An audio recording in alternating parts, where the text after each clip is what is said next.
অনেক দূরের এক রাজ্যে ছিল এক সুন্দর রাজকুমারী, যার নাম ছিল রাজকুমারী। তার ছিল একটি সোনালী চুলের জাদুর পরী বান্ধবী, নাম পরী। পরী মেঘের উপর বাস করত এবং রাজকুমারীর সঙ্গে তার বন্ধুত্ব ছিল অটুট। রাজকুমারী প্রতিদিন সকালে জঙ্গলের পাশে দাঁড়িয়ে পরের অপেক্ষা করত। পরে এসে তাকে নানা মজার গল্প শোনাত আর জাদু দেখাত। একদিন পরী রাজকুমারীকে বলল, তোমাকে একদিন জাদুর জঙ্গলে নিয়ে যাব, সেখানকার জাদুর প্রাণীগুলো তোমাকে দেখতে খুব আগ্রহী। রাজকুমারী উত্তেজিত হয়ে বলল, তুমি যদি সঙ্গে থাকো তাহলে আমার ভয় নেই, চলো, আমি রাজ্যের বাইরে কিছু দেখতে চাই। পরী তার জাদুর কাঠি দিয়ে রাজকুমারীর সামনে একটি উজ্জ্বল সেতু তৈরি করল। তারা সেই সেতু পার হয়ে গেল জাদুর জঙ্গলের দিকে। জঙ্গলে ঢুকতেই দেখা গেল একটি দুষ্টু বানর গাছের ডালে দোল খাচ্ছে। তার দুষ্টু বানর তাদের দেখে বলল, তোমরা এখানে কি করতে এসেছ? এখানে প্রচুর মজা করার জায়গা আছে, তোমাদের সব দেখাব।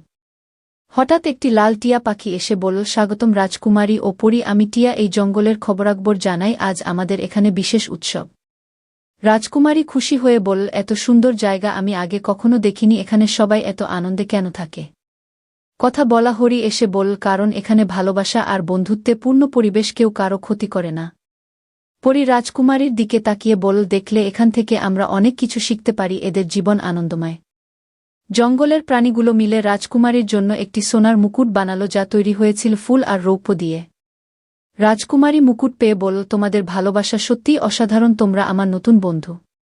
উৎসব শুরু হলো। দুষ্টু বানর মঞ্চে নাচতে শুরু করল, টিয়া তার মিষ্টি গলায় গান গাইল, হরি তাদের চারপাশে ঘুরে আনন্দ দেখাচ্ছিল।